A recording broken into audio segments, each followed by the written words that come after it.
Good morning. I'm Diane Ireson. My husband, Roland Cook, and I are longtime members of University United Methodist Church. Today, I'd like to say a few words about an issue which is very important to me: strong public education. This is personal for Ro and me. Our 6 children were educated in Austin public schools. All 6 were admitted to the colleges of their choice and are now successful in their careers. All 8 of our grandchildren attend or have attended Texas public schools, including, and this is important to us, our grandson Zach, who is autistic. He has had a strong program throughout his school years, which is tailor-made to his social, emotional, and educational needs.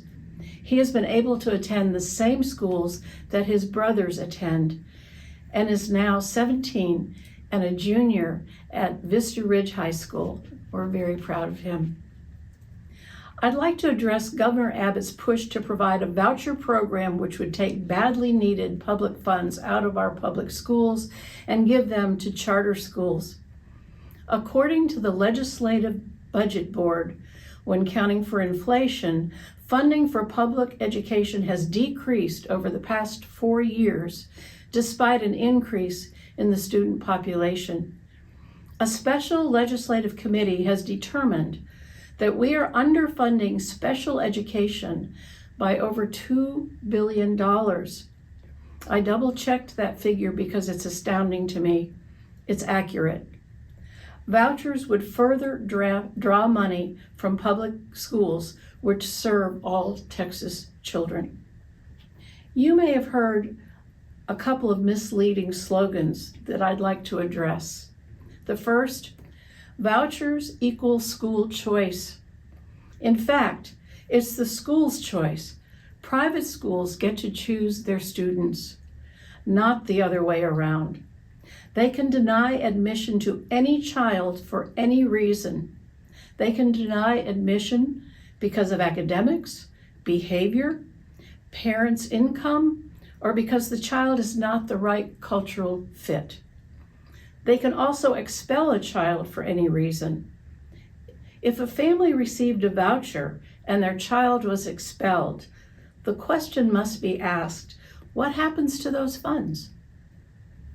The second slogan I'd like to address, vouchers equal education freedom. Private schools do not have to provide special education services or transportation to ensure access for all. Vouchers rarely cover the full cost of tuition, denying access to working-class families. In Arizona, 80% of their voucher program went to subsidizing children from high-income families who were already attending private schools. Not to mention that there are 151 counties in Texas that don't have a private school. What about the children in those counties if the public schools fail due to lack of funding? What about rural communities where public schools are often the major employer in the town and a hub of community life? What about Friday night lights? Governor Abbott designated October 15th as Pro-Voucher Sunday and asked clergy to use God's pulpit to push his private school voucher program.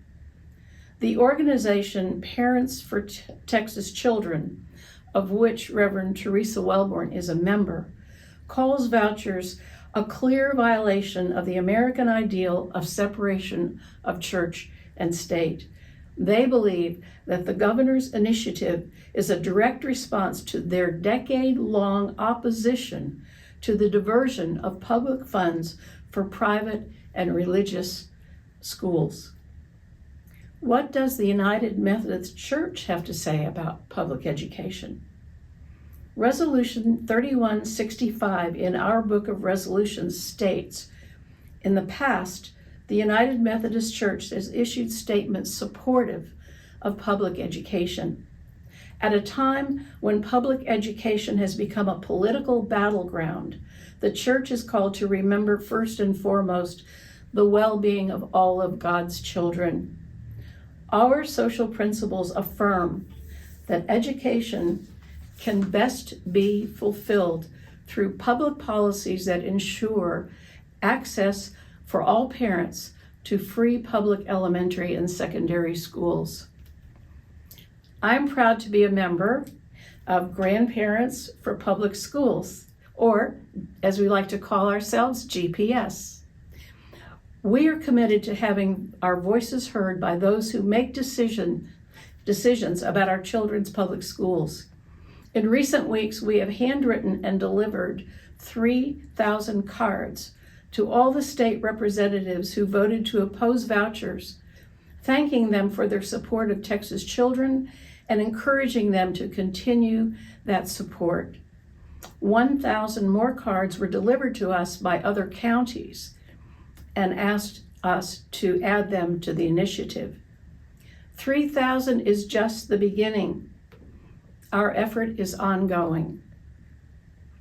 If this issue speaks to you, I'm happy to give you one of our brochures, which details steps that you can take to make sure your voice is heard. Our goal is strong public education for every Texas child with accurate educational materials, well-paid teachers and support staff on all levels who feel supported and valued, and a safe, affirming environment in which to learn for every single child, no exceptions. Thank you.